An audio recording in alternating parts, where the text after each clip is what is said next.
Shalom, jemaat yang dikasihi oleh Tuhan. Shalom. Haleluya. Kita bersuka cita hari ini, amin. Ya. Selamat datang di ibadah pagi hari ini. Kiranya setiap ibadah yang boleh kita naikkan di hadapan Tuhan boleh memberikan sukacita yang baru bagi kita dan bisa memberikan puji-pujian untuk hormat dan kemuliaan nama Tuhan. Kita secara pribadi mempersiapkan diri kita masing-masing. Kita akan memasuki ibadah kita.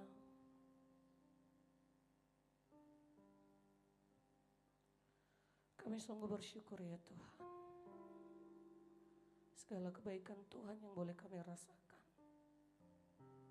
daripada hari-hari yang lalu Tuhan. Hari ini kami sungguh merasakan begitu luar biasanya Tuhan. Hidup kami hari-hari ini mungkin memiliki beban yang sangat berat. Namun saat ini kami mau tinggalkan itu di belakang Tuhan. Kami mau mendatangi Tuhan saat ini. Kami ingin memberikan hati kami ya Bapa. Sehingga di dalam penyembahan kami Tuhan, segala sesuatunya boleh kami persembahkan dengan yang terbaik. Tuhan Yesus yang baik. Kami mau mengangkat puji-pujian kami Tuhan. Biarlah puji-pujian itu Tuhan Yesus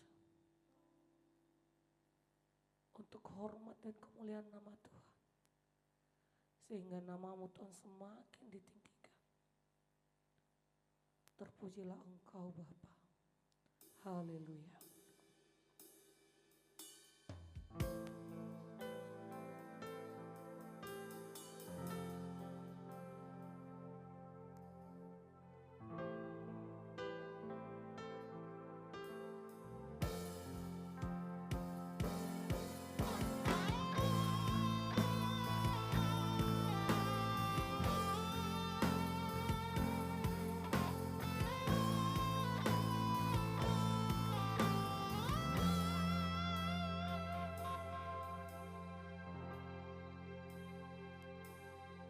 Yesus kau kebenaran yang menyelamatkanku. Kau memberikanku hidup dan pengharapan. Yes Jesus. Ku ikut kehendak-Mu. Ku perlu anugerah-Mu. Ku nyatakan janjiku kepadamu.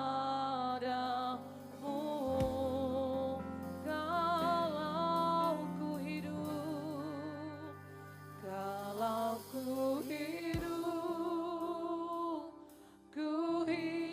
bagimu, hatiku tetap, yes Jesus, tetap menyembah-Mu. Dunia tak bisa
sembah Engkau Tuhan, kami meninggikan nama-Mu.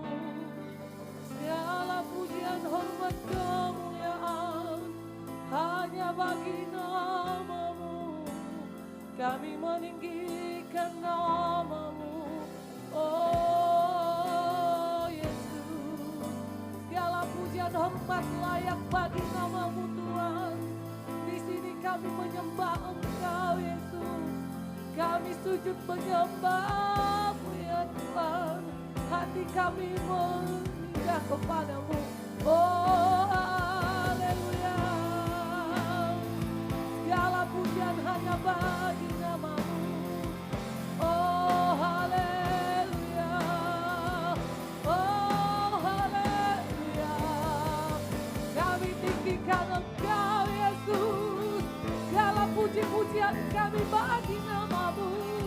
Oh haleluya. Oh haleluya. Oh kami menyembah-Mu Tuhan. Kami tinggikan nama-Mu. Terpujilah Engkau Tuhan.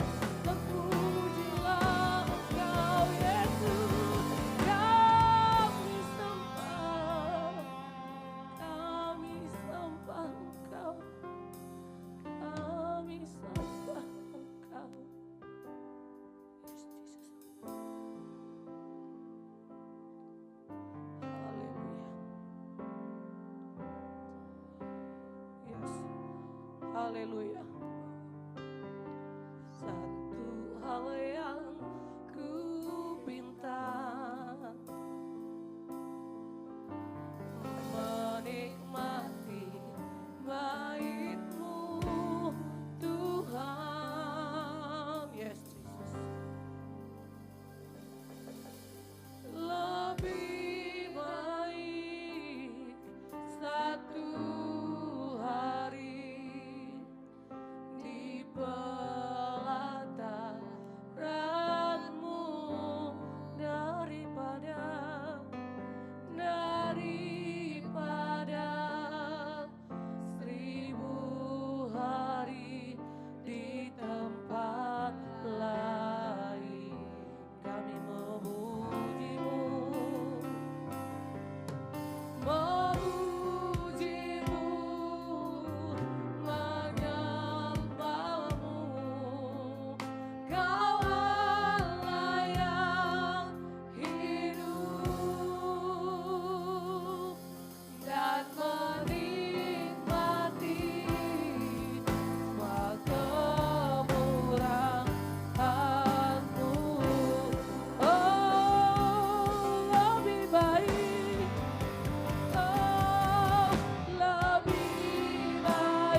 terima kasih Tuhan. Satu hal yang kami rindu untuk berdiam di dalam rumah Tuhan. Kami mau menikmati puji-pujian kami Tuhan. Sehingga kerinduan kami akan Engkau Bapa terobati melalui puji-pujian kami. Bapa yang baik, kami rindu mengangkat tangan kami, mengangkat sorak-sorai kami, menggerakkan kaki kami untuk memuji dan memuliakan nama Tuhan. Biarlah setiap puji-pujian yang kami naikkan Tuhan, sorak-sorai kemenangan yang kami naikkan, biarlah kemenangan juga terjadi dalam hidup kami. Dan kami mau angkat puji-pujian kami Tuhan, karena kami berbahagia di tempat ini. Kami bersuka cita di tempat ini. Sehingga kami Tuhan tahu bahwa Engkaulah sumber sukacita kami. Haleluya, terpujilah Tuhan. Di dalam namamu Yesus kami berdoa, haleluya. Amin. Kita bersuka cita hari ini, amin. Kita berbahagia di tempat ini, amin. Ya, saya undang untuk teman-teman untuk bangkit berdiri. Haleluya. Oh yeah, oh. Ku berbahagia, yakin teguh, yes Lord. Yesus abadi, kepunyaanku. Aku warisnya, ku ditebus, ciptaan baru, Roh Kudus. Aku bernyanyi bahagia, memuji Yesus selamanya. Aku bernyanyi bahagia, memuji Yesus selamanya.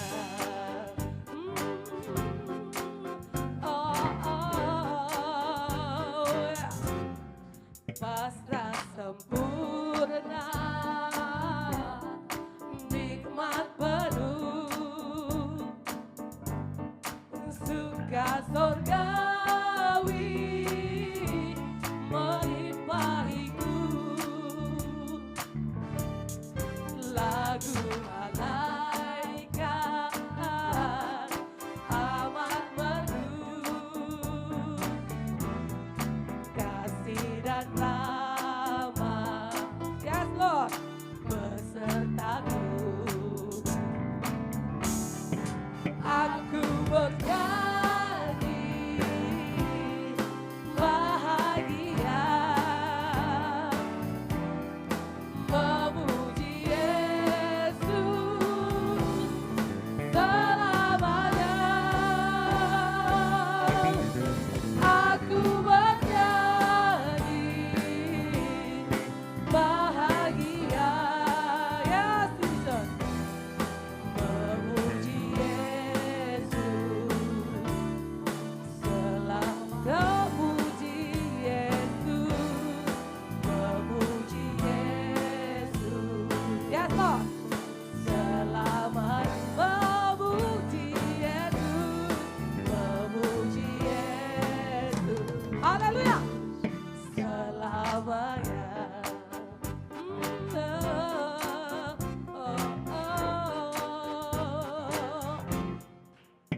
Yes, haleluya.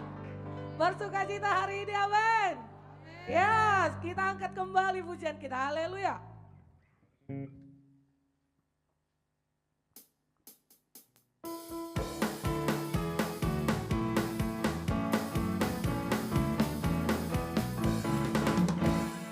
Ikuti Kau saja Tuhan, jalan damai bagiku.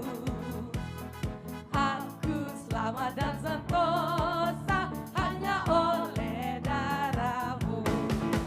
Aku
Sudah keringat ya?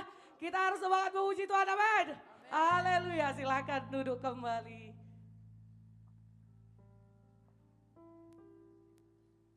Terpujilah nama Tuhan. Kita akan mendengarkan firman Tuhan, biarlah hati kita boleh kita berikan untuk mendengarkan firman Tuhan sehingga firman yang tumbuh bisa menjadi rema di dalam hati kita. Haleluya.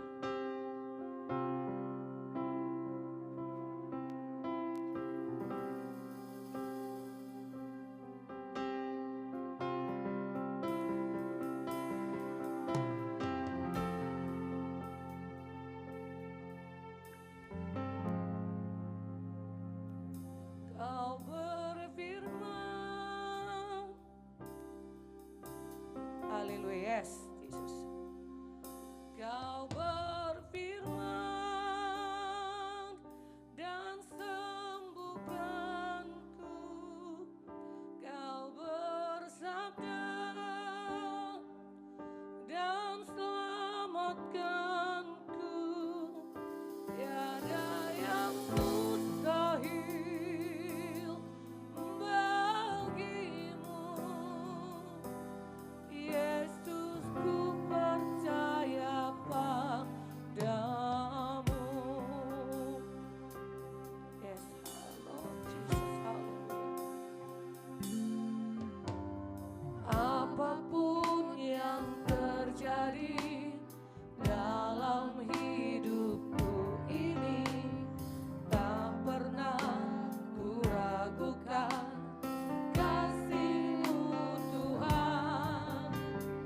Lewat gunung yang tinggi, dalam lembah yang curam, tak pernah ku ragukan janji-Mu Tuhan. Kau berfirman dan sembuhkanku, kau bersabda dan selamatkanku, tiada yang mustahil bagimu. Yesus, ku percaya. Kau berfirman dan sembuhkanku, kau bersabda dan selamatkanku, tiada yang mustahil bagimu. Yesus, ku percaya. Oh Yesus, ku percaya. Yesus, ku percaya. Yesus, ku percaya. Yesus, ku percaya padamu. Kami mengundang hamba-Nya.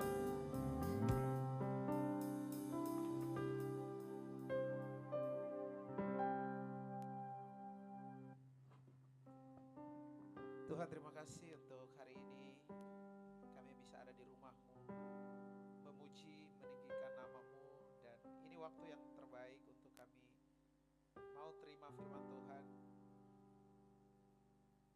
Biar hati dan pikiran kami terbuka untuk bisa dengar dengan baik apa yang Tuhan ingin sampaikan lewat firman Tuhan, sehingga kami benar-benar hidup sesuai dengan apa yang Tuhan mau. Dalam nama Tuhan Yesus kami berdoa, amin, amin.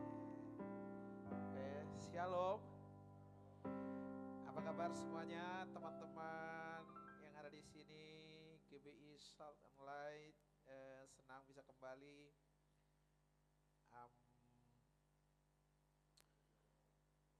Kenapa? Hampir kata Om Sam kalau ke sini butuh paspor ya, visa gitu ya.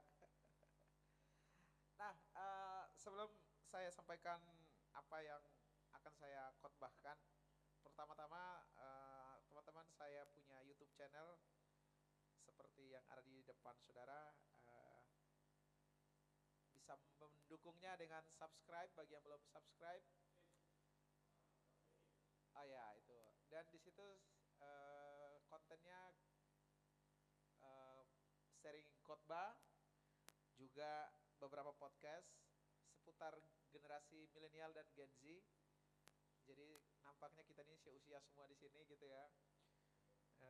Jadi ini bisa membantu untuk memberikan semacam beberapa pemahaman yang perlu kita dengarkan. Well itu aja. Saya pikir nggak perlu perkenalkan diri karena udah sering kesini ya. Saya diminta oleh Om Sam, aku panggil dia Om milenial gitu ya, Om milenial.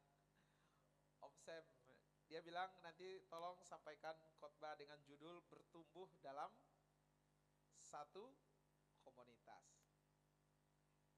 Jadi ada kata bertumbuh, juga komunitas. Nah, kita coba dalami ini perlahan-lahan. Menurut saya, teman-teman, ini POV-nya aku nih, dan bisa di riset juga betul. Bertumbuh itu natural. Kita nggak perlu lakukan apapun agar sesuatu bertumbuh. Tumbuh itu otomatis. Contoh ya,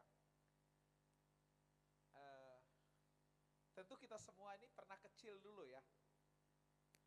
Bener kan? Pernah lahir. Coba pikirin sebentar. Kira-kira ada nggak orang tua lakukan sesuatu supaya kita ini bertumbuh besar? Gini, kasih makan itu bukan cara kerja untuk bertumbuh. Tumbuh itu dengan sendirinya dia akan bertumbuh. Benar gak? Yang namanya makhluk hidup pasti apa? Bertumbuh. Udah pasti tuh. Yang namanya benda hidup itu pasti akan bertumbuh gitu ya, bergerak. Organisme, kalau belajar biologi itu, organisme itu sesuatu makhluk hidup, otomatis pasti dia bertumbuh gitu. Jadi semua yang hidup itu automatically dia akan bertumbuh. Kayak tadi contoh tanaman gitu ya.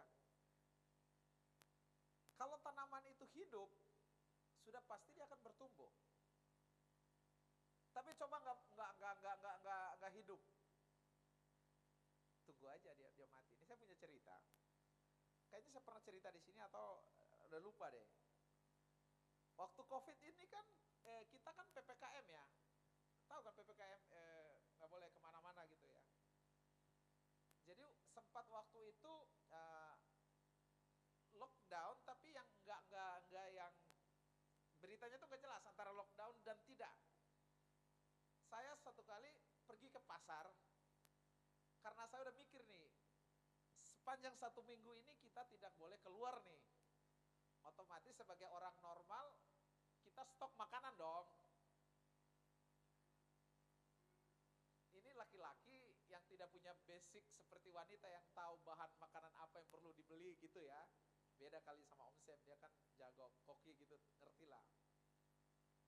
Saya pergi beli bawang itu bawang merah sekilo, bawang putih sekilo, bayangin. Untuk durasi apa? 1 minggu. Di pastori gereja udah tinggal seorang diri. Itu macam kasih makan satu RT kayaknya, satu gereja ini bawang. Udah gitu, kan saya bukan tipe manusia yang everyday rutin masak. Palingan 2 minggu, seminggu itu 2 kali lah kalau lagi niat ya. Kalau lagi niat gitu. Dan singkat cerita, bawang 2 kilo ini naruhlah di dalam kulkas. Hari pertama tidak terjadi apa-apa. Tidak terjadi mujizat apa-apa, everything biasa saja. Hari kedua masih normal sih, tapi kelihatannya udah mulai ada perubahan, cuman saya nggak perhatikan. Mulai hari ketiga, kok bawang-bawang saya yang merah dan putih ini kok ada macam hijau-hijau. Ternyata dibuka, apa yang terjadi guys? Bertumbuhlah dia. Jadi saya kasih tahu nih, kalau bawang itu mau bertumbuh tuh taruh di kulkas tuh. hari bertumbuh dia, mulai bertunas bagus. 4 hari makin, 5 hari makin. Hari ke-6 kok udah kulkas udah kayak kebun. Kok bertumbuh gitu. Karena memang aktivitasnya kita nggak boleh kemana-mana. Keluarlah saya di depan teras gereja. Karena gereja itu ada PAUD dulu. Jadi ada pot-pot bunga yang dipakai di situ buat hiasan nanam-nanam bunga. Karena COVID, nggak ada orang yang rawat bunga-bunga itu, jadi udah mau mati lah. Waktu saya turun lihatin pot-pot bunga itu, mulai keluarlah ide bertani saya. Wah, boleh nih, bawang-bawang saya tadi itu, saya pindahinlah ke situ. Singkat cerita, bawang yang di kulkas dikeluarkanlah di pot bunga beberapa itu.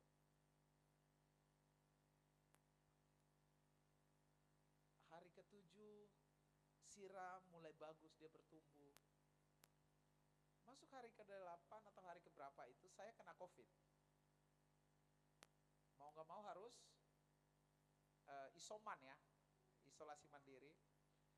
Pergi saya ke satu hotel, nginaplah di situ. Seingat saya seminggu di situ. Dan seminggu kemudian saya balik. Kalian tahu apa yang terjadi dengan bawang saya? Yang tadinya hijau bagus itu jadi kering, jadi layu. Kenapa begitu? Karena gak ada orang yang ngurus. Gak ada yang apa? Merawat. Akhirnya apa? Mati kan, layu. Nah, hal yang sama juga terjadi dengan komunitas atau gereja. Kalau gereja tidak ada yang ngurus, tidak ada yang ngatur, ya jangan harapkan pertumbuhan. Pasti tidak akan bertumbuh. Mungkin awal-awal kita ketemu itu semangatnya bagus, seperti bawang merah putih tadi yang 3 hari awal di kulkas, ikut bagus nih. Nanam. Hari ke-4, hari ke-5 bagus semangat spiritnya. Tapi mulai berjalannya waktu akan kelihatan. Nah, makanya semua itu diuji by waktu, teman-teman. Lihat aja, semua apapun, mau hubungan mau apapun, semua waktulah yang akan memperjelas sesuatu gitu. Jadi pertumbuhan itu tanda kalau kita masih hidup. Jadi kalau teman-teman kita nggak lagi bertumbuh, coba cek. Jangan-jangan ada sesuatu yang menghalangi kita sehingga kita nggak bertumbuh. Dan biasanya sudah tidak bertumbuh, orang akan kasih pertanyaan semacam ini di slide berikut. Apa yang akan membuat komunitas saya bertumbuh? Dan ini adalah pertanyaan yang salah. Pertanyaan yang benar bukan bertanya apa yang akan membuat komunitas saya bertumbuh, tetapi harusnya yang kamu tanyakan adalah apa yang menghalangi gereja saya atau komunitas saya tidak bertumbuh. Jadi yang dicari di sini bukan apa yang akan membuat dia bertumbuh, karena bertumbuh itu otomatis kan tadi. Yang perlu kamu cari tahu adalah apa yang menghalangi dia. Jadi fokus kita adalah cari tahu penghalangnya dan menyingkirkan. Ketika penghalangnya sudah nggak ada, otomatis ini barang pasti bertumbuh. Pertumbuhan itu sekali lagi natural. Yang kita perlukan adalah singkirkan penghalangnya. Nah, saya mau tanya, kalau satu komunitas tidak bertumbuh, kira-kira apa yang menghalangi?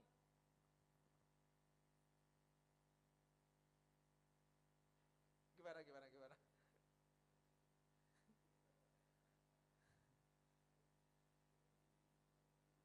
Kurang apa? Kurang duit. Nah, jadi ini poinnya di sini sebenarnya, slide berikutnya, Bang. Tugas pemimpin atau tugas kita semua nih adalah temukan penyakit atau rintangan yang menghalangi pertumbuhan itu. sehingga pertumbuhan itu normal. Misalnya yang lagi pacaran atau yang sudah menikah, kalau di dalam pernikahan lo itu rasa kayak tidak berjalan bagus, jangan keluar dengan mental menuntut atau menuduh. Tapi coba kamu refleks sebentar saja, kamu mulai bertanya, apa yang menghalangi hubungan ini kok jadi begini? Jangan keluar dengan mental mengkambing hitamkan orang lain, tapi coba jeda sebentar dan cari tahu apa sebenarnya yang menghalangi ini. Dan setelah kamu temukan penghalang itu, diskusilah dengan pasanganmu atau rekan dalam komunitasmu, kasih tahu, hey, kita ini mentok, tidak bertumbuh karena ini masalahnya. Yuk sama-sama kita singkirkan penghalang ini. Biasanya sih begitu. Kalau misalkan tadi katanya yang menghalangi salah satunya duit, kan bisa kan duduk ngobrol, oh kita punya penghalang duitnya sekian. Bisa didiskusikan gitu kira-kira. Itu yang saya pengen kasih tahu dari awal nih. Jadi teman-teman, saya pengen kasih semacam satu statement begini, slide berikut. Masalah kita sekarang ini bukan pada masalah pertumbuhan. Problemnya bukan di situ. Tetapi isunya, masalahnya itu adalah di kesehatan sebetulnya. Kalau ini barang sehat, otomatis dia akan bertumbuh dengan bagus. Jadi fokusnya kepada kesehatan. Nah biasanya yang bikin kesehatan itu nggak sehat, itu karena ada virus, ada penyakit. Itu yang biasanya merusak. Nah di slide berikut saya ini, saya akan tunjukkan kepada teman-teman. Karena ini kita bicara soal gereja, saya punya riset. Karena memang sekarang saya lagi studi S2, saya akan menulis tesis dengan data yang menunjukkan bahwa kenapa orang jauh dari gereja, khususnya anak-anak muda. Dan menurut saya ini adalah virusnya nih yang perlu disingkirkan dari gereja. Kalau mau gereja atau satu komunitas bertumbuh. Nah dari data ini dikatakan gini, 29,4% anak-anak Gen Z, orang-orang muda gak mau datang ke gereja karena apa? Mereka tidak suka dengan sikap di gereja yang suka menghakimi dan menegur. Orang-orang ini merasa datang ke gereja itu mereka sebagai orang pesakitan. Kenapa? Sering dihakimi, sering dituduh. Jadi gereja bukan lagi komunitas membangun iman, tetapi udah kayak gedung pengadilan. Sehingga orang gak mau datang ke gereja. Orang gini, orang gak mau lagi datang ke komunitas itu karena apa? Orang-orang yang ada di komunitas itu suka menghakimi. Gimana ini relate? Yang kedua, 28,9% orang kenapa nggak mau ada di gereja atau komunitas? Karena mereka merasa tidak punya teman akrab di gereja. Harusnya kan gereja ini menjadi satu wadah yang terbuka buat siapapun boleh datang gak sih? Tapi orang merasa asing di gereja. Yang ketiga, 24,6% gereja itu tidak autentik, penuh dengan apa? Kepura-puraan. Semua orang pakai topeng. Di gereja tuh pakaiannya bagus, semua tuh keren gitu, tetapi tidak sebanding dengan real life-nya ketika keluar dari gereja. Dan anak-anak muda zaman sekarang tuh mereka gak suka yang bertopeng-topeng itu. Kita mau real-real aja gitu. Yang berikut, ibadahnya terlalu kaku dan membosankan, sehingga orang gak betah ke gereja. Apalagi, suasana ibadah tidak membuat orang bertemu dengan Tuhan. Yang dikejar adalah ritual dan segala macam. Nah, teman-teman, ini adalah virusnya. Jadi kalau tadi temanya adalah bertumbuh dalam satu komunitas, jangan kejar pertumbuhannya, cari tahu virusnya ini. Coba cek ini, ada nggak di komunitas kita? Ini yang menghambat, kenapa tidak ada pertumbuhan. Jadi hari ini saya tidak khotbah tentang jalur langit, tapi saya mau yang real aja. Kita lagi di bumi, kita lagi berkomunitas sekarang. Mungkin nextnya ada pendeta lain atau minggu depan bisa khotbahin soal iman dan segala macam. Hari ini saya sengaja mau memang sampaikan ini aja. Penyebab kita tidak bertumbuh bukan karena kita kurang doa atau kurang puasa, teman-teman. Memang itu perlu. Tetapi kalau buat apa lu rajin doa, rajin puasa, tetapi kerja lu suka hakimi orang, nuduh orang, tidak jadi berkat.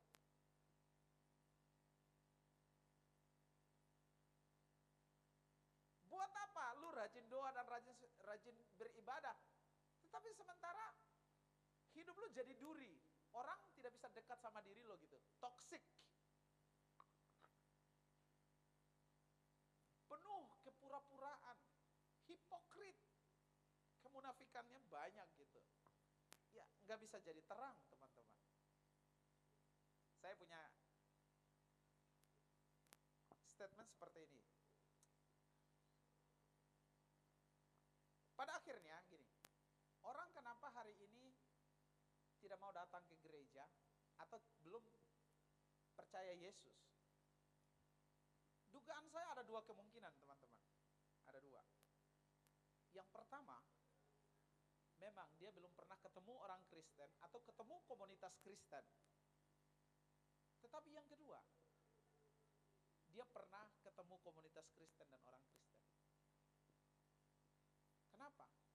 Karena setelah dia ketemu, ini yang dia dapatkan. Merasa dihakimi, merasa dia terasingkan di situ.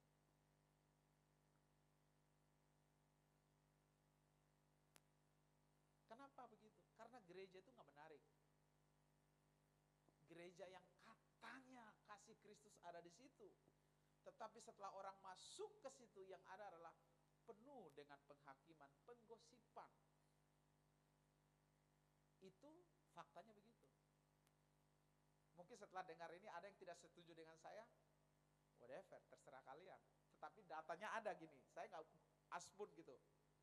Ini by riset, disurvei di beberapa gereja besar, beberapa kota-kota besar, dan hasilnya seperti ini gitu. Gak usah jauh-jauh deh, nanti kalau teman-teman dengerin podcast saya, khususnya yang judulnya adalah Gen Z, keresahan Gen Z dan gereja, apalagi saya nyinggung soal setuju nggak pindah gereja dan tidak pindah gereja. Di situ jawaban-jawabannya itu hampir mirip seperti apa yang ada di riset ini. Mereka akan kasih tahu, kenapa kami pindah? Karena begini-begini. Dan saya pengen kita semua teman-teman, anak-anak muda ini masa depan gereja ini ada tangan kita-kita ini sebenarnya. Apakah mau gereja semacam ini yang kita tonjolkan di hari depan? Gimana? Tidak mau kan? Kita tidak ingin nanti suatu saat kita udah jadi bapak, jadi ibu, punya anak dan anak kita ada di komunitas semacam ini. Aku rasa gak ada orang yang mau gitu loh. Semua orang pengen ada di komunitas yang bertumbuh dan segala macam. Dan teman-teman, itu dimulai dari diri kita. Kalau saudara pengen ada di komunitas yang tidak suka menghakimi, pertama-tama belajarlah untuk tidak menghakimi orang lain. Karena Tuhan bilang, Alkitab bilang, kamu bukanlah hakim. Gitu. Nah, itu belum khotbah, tadi itu pemanasan doang, pengantar aja. Sekarang baru masuk khotbah nih. Temanya tadi adalah bertumbuh dalam satu komunitas. Pertanyaannya, kenapa kita perlu komunitas? Teman-teman dengan cepat. Gini, kita tuh gak bisa ngapa-ngapain kalau kita seorang diri. Jujur aja, terbatas kita memang. Kita butuh orang lain dan juga orang lain butuh kita untuk apa? Hidup. Ibrani 10, 24 dan 25. Boleh baca bersama-sama? Dalam Alkitab terjemahan sederhana Indonesia. 1, 2, 3. Hendaklah kita semua berusaha mendorong apa? Satu sama lain untuk terus berbuat kasih dan melakukan hal-hal yang baik. Ayat 25 dikatakan 1, 2, 3.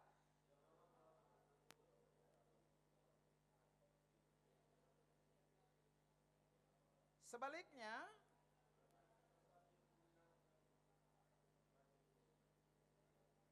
ya. Jadi apa? Jangan malas berkumpul dalam persekutuan kita gitu. rajin dong. Harapkan orang mau rajin datang, lah kita sendiri malas. Iya toh.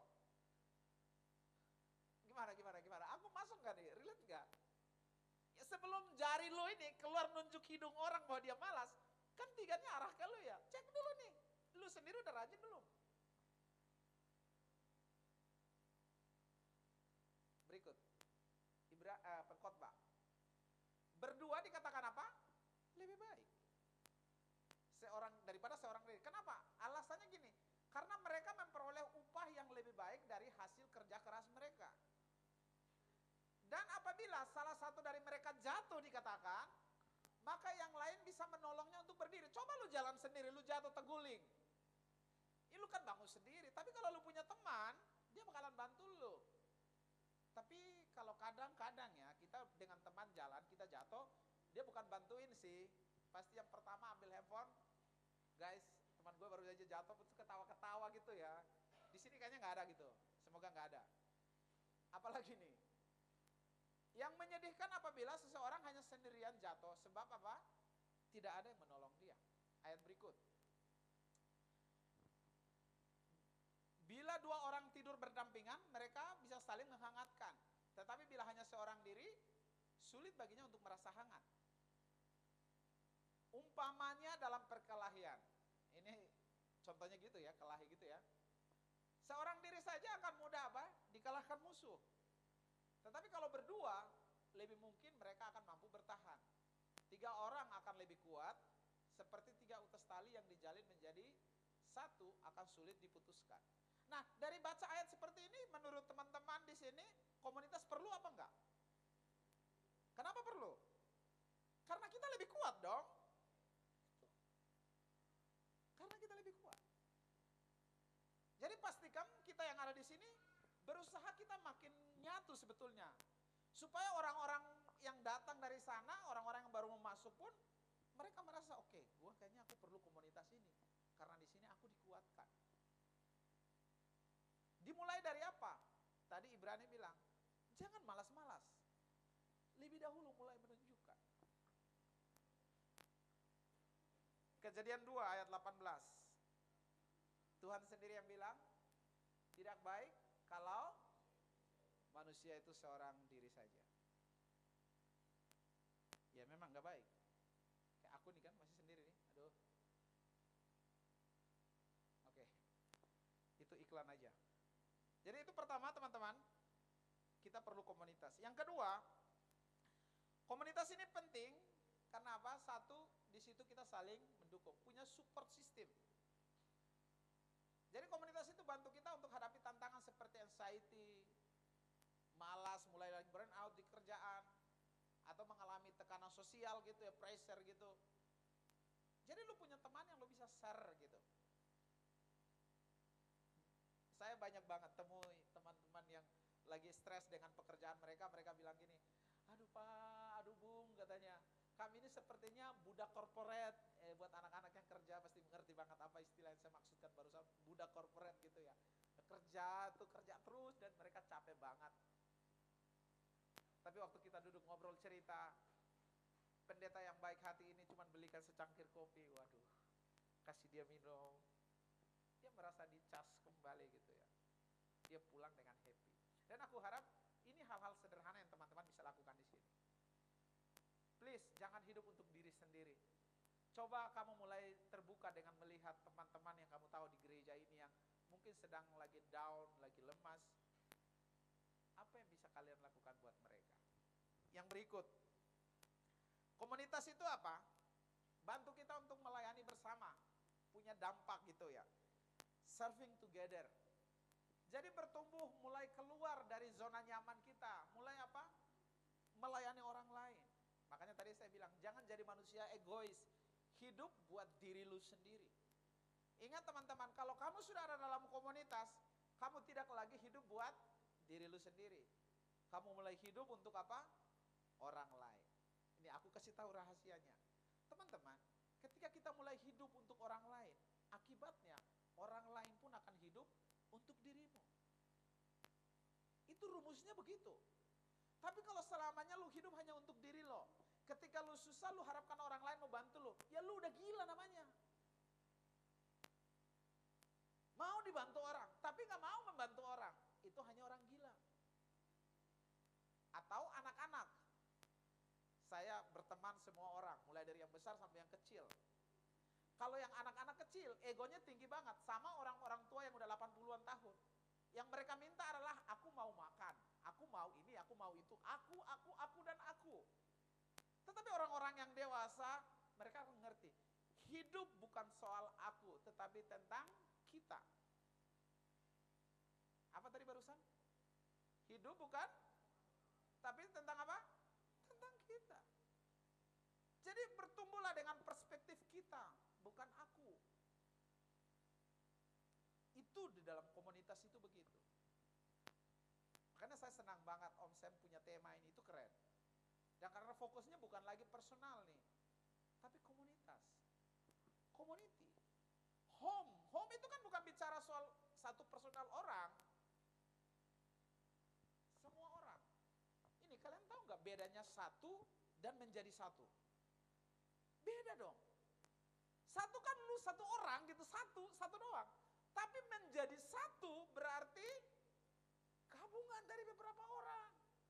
Dan kalau kamu mau menjadi satu, jangan coba-coba hidup menjadi satu. Lu kalau mau menjadi satu, buang jauh-jauh pemikiran satu itu. Karena di sini lu hidup untuk apa? Orang lain. Jadi poinnya adalah apa? Keluar dari zona nyaman yang tadi menyendiri aku sendiri itu, mulai serve, mulai melayani orang lain. Gitu. Lakukan itu. Itu ibaratnya kita sedang menanam benih. Tunggu aja tuh, dia bakalan bertumbuh suatu saat lagi. Jadi komunitas itu teman-teman, kalau lu ada dalam komunitas, yang menjadi counternya itu adalah apa? Individualisme kita. Egoisme kita itu akan dihancurkan di situ. Jadi lu kalau mau tahu lu orang yang egois, lu orang individualis, mau ceknya di mana? Bukan di rumah sakit. Cek di komunitas. Kalian pengen mau tahu siapa yang egois, siapa yang komunitas? Lihat di komunitas. Siapa yang egois dan siapa yang individualis? Lihat di komunitas dia. Seperti apa dia? Makanya kan orang selalu bilang, kasih tahu saya siapa teman-temanmu, maka aku akan kasih tahu siapa kamu yang sebenarnya. Jadi bagi yang lagi bangun hubungan, yang mau on the way menikah, atau yang sedang lagi mau jatuh cinta gitu ya, nggak salah sih jatuh cinta itu betul. Cuman kalau mau bawa serius, dicek baik-baik. Salah satu lu mau pengen tahu pasangan lu baik atau tidak, jangan tanya sama dia. Nanya orang-orang di sekitar dia atau komunitas dia, mereka lebih tahu. Kalau lu nanya dia, pasti dia akan kasih tahu yang menurut dia baik doang dong. Belum ada yang bilang kasih tahu dia yang jelek-jelek gitu ya. Ini yang ngomong ini udah asam garam makan banyak gitu soal yang itu tuh. Jadi udahlah, nggak usah ke situ kita. Sekarang langkah praktis, saya mau selesai. Sebelum langkah praktis, gimana cara bertumbuh? Teman-teman, belajarlah untuk konsisten, itu aja. Jangan hanya pas lagi mood. Gereja kok pakai moodian, tapi doa minta berkat nggak pakai mood, nggak mood, doa terus gitu loh. Masa ke gereja, masa mau di komunitas kok pakai mood gitu loh, kadang aneh-aneh loh. Generasi micin katanya. Pakai moodian. Kok ke gereja hari ini? Iya lagi nggak mood, Bung. Alah, bacot. Gereja kok pakai mood? Mana Mas Restu? Gimana tuh? Gereja kok pakai mood? Terus ini, buka hati dong, berani sharing, menerima masukan. Tanyain aja sama teman-teman, kita udah ketemu nih setengah tahun nih, kira-kira menurut lo apa yang perlu aku rubah dalam diriku? Gitu, itu bertumbuh sebenarnya. Jangan lu merasa hidup dalam tempurung kelapa, lu paling benar tuh di dunia ini gitu loh. Gak mau tanya, padahal punya komunitas gitu. Coba nanya Bapak Gembala, Pak Sem, Pak, kira-kira apa yang perlu saya rubah dalam hidup saya supaya saya bisa bertumbuh lagi? Sebagai gembala dia kan kasih tahu. Gak mungkin suruh lu masuk pub. Dia kan kasih tahu lo, oh ini yang perlu kamu rubah. Iya kan Pak Sem? Iya. Apa? Masuk pub? melayani gitu loh. Aku tuh heran loh, orang tuh bertahun-tahun gereja cuman manas-manasin kursi gitu loh. Dia nggak tahu apa potensi dia untuk melayani, padahal kan komunitas tadi adalah serve kan. Masa hanya mau hiasin kursi? Datang udah 5 menit ibadah mulai baru nongol dia tuh. Doa berkat belum selesai dia udah berdiri tuh dekat pintu mau keluar lebih dahulu. Jadi hidupnya itu kadang nggak jelas. Itu kenapa? Karena dia nggak ngerti soal komunitas. Kalaupun dia ngerti, tapi dia masih egois gitu. Mulai apa? Melayani. Jangan jadi apa? Penonton. Bertahun-tahun kerjanya di situ, duduk kursinya itu pun kalau bisa nggak boleh diganti sama orang lain gitu. Kursinya itu terus tuh gitu, orangnya sama gitu. Ya elah Pak, Bu, tolonglah melayani. Terus ini paling sering saya temukan. Tidak mau kasih kontribusi, tapi dramanya paling banyak gitu loh. Macam kayak mana lagi? Ini virus, ini salah satu virus sebenarnya tuh. Jadi kenapa komunitas tidak bertumbuh ini nih virus drama ini gitu. Itu harus disingkirkan gitu. Merasa dia paling tersakiti di dunia ini. Hah, kayak mana lah mulutnya itu? Aduh. Ya nggak bisa begitu hidup itu.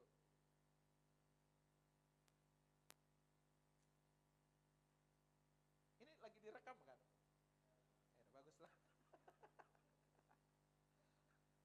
Lebih banyak yang mendengar lebih bagus. Oke teman-teman, supaya khotbah yang tadi itu tidak berlalu begitu, ada sedikit PR yang mau kita kerjakan sepanjang minggu ini. Pertama, kalau kalian mau benar-benar apa yang barusan kita belajar ini mau lakukan ini, mulai minggu ini join di small group atau apa sebutnya di sini. Ibarat tengah minggu itu apa namanya? Home cell ya. Joinlah di situ. Jam berapa di sini Pak Sep? Ah, coba itu. Ingat, itu harus konsisten, jangan pakai apa mood gitu loh. Aduh lagi mood baru datang. Ya elah. Harusnya tadi lu gak usah duduk sini dengerin khotbah ini gitu. Gue pun capek ngomongin itu. Kalau cuman ngomong lewat gitu, gak dilakukan gitu loh. Sekali lagi ini aku tidak khotbahin jalur langit nih. Kita yang jalur darat dulu ini gitu loh. Yang berikut, sederhana. Hubungi satu orang di gereja, lu nanyain kabar dia atau sekedar ajak dia ngopi doang untuk cari tahu. Kalau mau dekat, benar. Ini aku bukan omdo ya. Kalau kalian nonton YouTube, lagi-lagi YouTube saya nih. Saya suka ajakin beberapa orang. Karena obrolannya kadang bagus, akhirnya saya masukin di YouTube. Jadi judulnya itu Ngopi Bareng Bung Jack. Gitu. Ajak orang ngopi keluarin duit, ya pasti keluar. Pasti itu benar banget.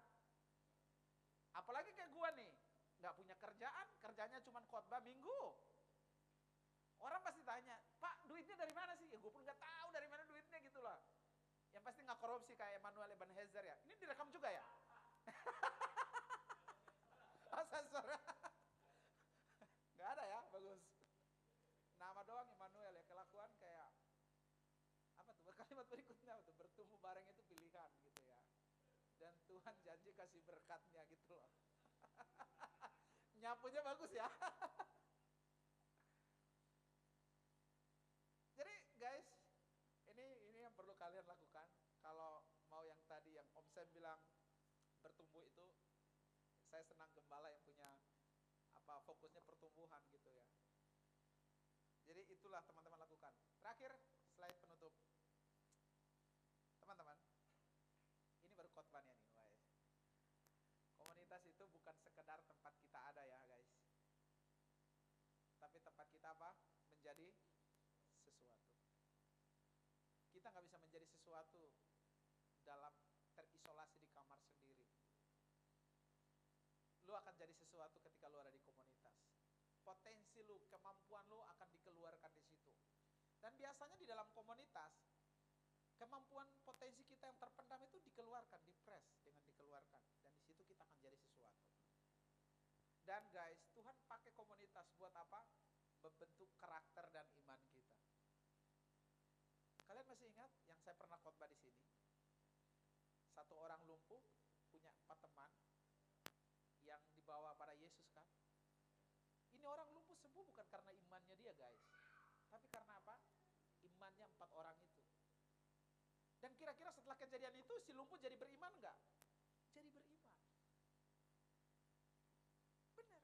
Jadi jangan malas-malas datang komunitas.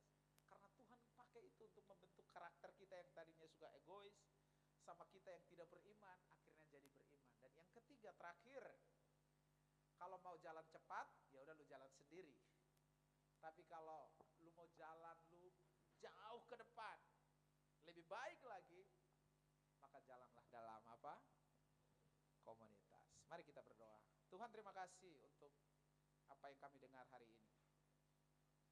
Tolong kami semua untuk mempraktekkan 2 hal tadi. Tidak hidup untuk diri sendiri, tapi hidup untuk komunitas kami. Roh Kudus, tolong kami untuk hidup mencerminkan apa yang firman Tuhan ajarkan. Dan berkati gereja ini, komunitas di tempat ini, semua yang mereka kerjakan, semua yang mereka lakukan, Tuhan Engkau senantiasa menyertai, menolong. Berkati Pak Sem sebagai gembala di tempat ini, hikmat, kuasa, otoritas Tuhan atas hamba-Mu. Semua keperluan yang diperlukan di gereja ini untuk pengembangan dan segala macam, Tuhan Yesus Engkau yang mencukupkan. Semua tim-tim, semua orang-orang yang terbantu di dalam pengembalaan, pelayanan, apapun bentuk pelayanan mereka, Tuhan berkati. Kuasa Tuhan atas segenap umat-Mu, segenap jemaat-Mu di tempat ini ya Allah. Dalam nama Tuhan Yesus kami berdoa. Amin, amin.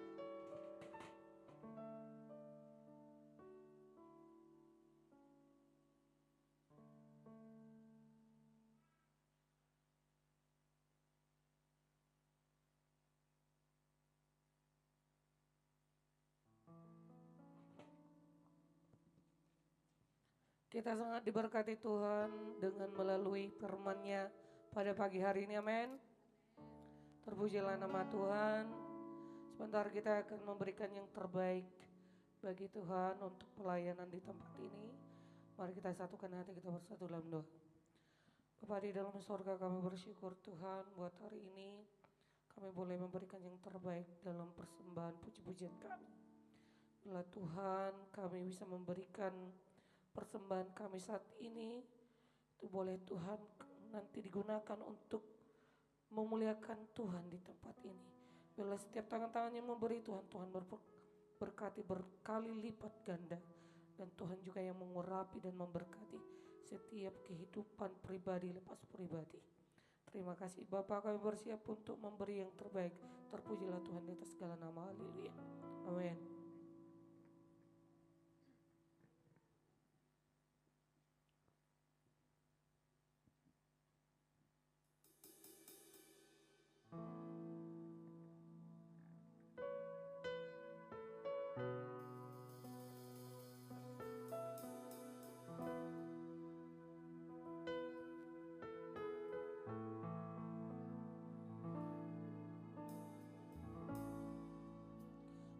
Betapa hatiku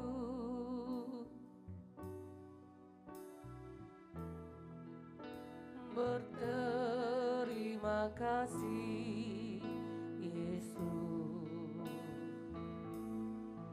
Engkau mengasihiku. Yes Lord. Engkau memilikiku, hanya ini Tuhan, hanya ini Tuhan persembahanku, segenap hidupku, jiwa dan ragaku, sebab tak ku miliki harta kekayaan yang cukup berarti untuk ku persembahkan, hanya ini Tuhan permohonanku, terimalah Tuhan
Terpujilah nama Tuhan. Kita akhiri ibadah kita.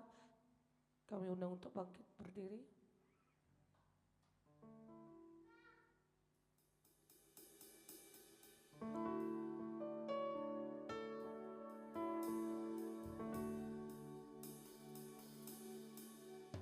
Besar anugerah-Mu,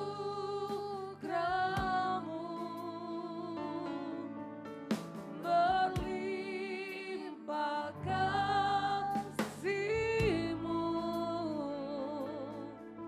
semakin hari semakin bertambah. Besar anugerah-Mu.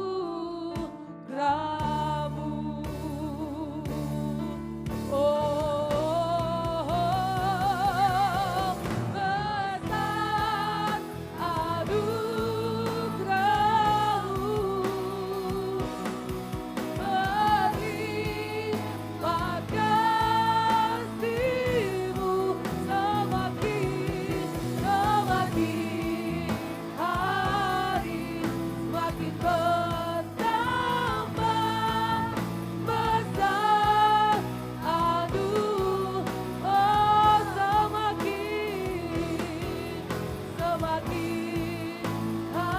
hari semakin bertambah.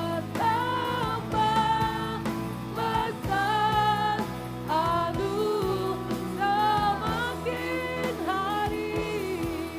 semakin hari semakin bertambah. Besar anugerah-Mu.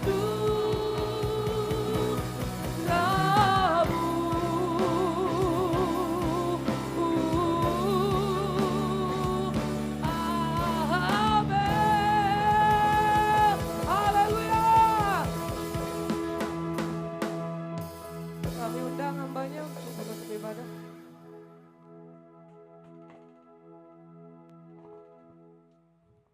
Mari kita berdoa. Bapa di surga, kami bersyukur buat anugerah Tuhan yang terindah bagi setiap kami. Yang tidak pernah luput dari setiap kami Tuhan. Penyertaan Tuhan yang ajaib selalu ada bagi setiap kami. Terima kasih Bapa yang baik, terima kasih. Kami tahu di akhir bulan September ini Tuhan Yesus, sepanjang tahun ini anugerah Tuhan dahsyat bagi kami. Pemeliharaan Tuhan yang tidak pernah kami pikirkan itu terjadi bagi setiap kami. Terima kasih Bapa yang baik, terima kasih. Hamba-Mu berdoa buat Pak Jack Tuhan Yesus, Pastor Jack Tuhan, pakai dia secara dahsyat. Biarlah Tuhan Yesus apa yang dia lakukan semua seperti untuk Tuhan. Dia berjalan bersama Tuhan. Berkat kemurahan Tuhan hadir dalam hidupnya. Perencanaan yang terbaik Tuhan sediakan bagi hidupnya Tuhan. Terima kasih Bapa, Engkau berkati setiap pelayan Tuhan yang hari ini melayani. Engkau pakai mereka lebih lagi dalam talenta mereka. Mereka melakukan segala sesuatu untuk mempermuliakan nama Tuhan. Berkati pekerjaan pelayanan keluarga mereka Tuhan Yesus. Apa yang mereka perbuat semua untuk Tuhan dan diberkati Tuhan. Terima kasih Tuhan. Berdoa juga buat jemaat-jemaat Tuhan yang setia, yang tetap bersama Tuhan, tetap hadir, hidup dalam satu komunitas, hidup dalam bersama-sama Tuhan, membangun kekuatan bersama-sama untuk melayani Tuhan. Baik Tuhan Yesus di tempat ini, kiranya Engkau pakai mereka, keluarga, pekerjaan, pelayanan mereka. Tuhan berkati Bapa. Terima kasih Bapa, terima kasih untuk penyertaan Tuhan. Mari angkat kedua tanganmu saudara, terima berkat yang daripada Tuhan. Cinta, kasih, damai sejahtera Allah memenuhi kehidupan kita. Allah Immanuel menyertai kehidupan kita. Keluar masuk kita diberkati Tuhan. Apapun yang kita kerjakan, Tuhan buat berhasil. Tuhan jadikan kita pemimpin. Keluarga diberkati Tuhan, pekerjaan pelayanan diberkati Tuhan. Terimalah berkat ini di dalam nama Bapa, Anak dan Roh Kudus, di dalam nama Tuhan Yesus Kristus. Hari ini, esok sampai Tuhan datang. Di dalam nama Tuhan Yesus Kristus, sama-sama kita katakan amin. Terima kasih Pak Jack, Tuhan Yesus memberkati. Terima kasih buat jemaat Tuhan. Selamat hari Minggu, Tuhan Yesus.